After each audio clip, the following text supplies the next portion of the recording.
আমাদের এই যে ছোট্ট ব্রেনটা খুব বেশি না কিন্তু ওজন, একটা প্রাপ্তবয়স্ক মানুষের হিউম্যান ব্রেনের ওজন কত ধারণা আছে কারণ? অন এন অ্যাভারেজ 3 পাউন্ডস, মানে 1.5 কেজি। এই 1.5 কেজি ওজনের ব্রেন দিয়ে আমরা পৃথিবীতে এই সভ্যতাগুলো বিনির্মাণ করেছি।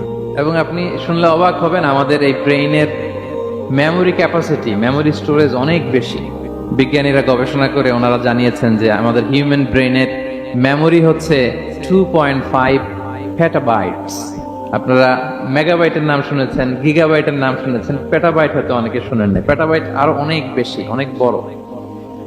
তো 1 পেটাবাইটে হয় 1 মিলিয়ন গিগাবাইট। আই রিপিট, 1 পেটাবাইটে হয় 10 লক্ষ গিগাবাইট। আমাদের ব্রেইনে এই স্নায়ু কোষের সংখ্যা বা নিউরনের সংখ্যা মোর দেন 100 বিলিয়ন্স, মানে 10,000 কোটিরও বেশি। তো আমরা যত বেশি চিন্তা করি, যত বেশি ব্রেইন খাটাই, আমাদের এই স্নায়ু কোষগুলোর মধ্যে সংযোগায়ন বাড়ে, মানে নিউরন কানেক্টিভিটি বাড়ে।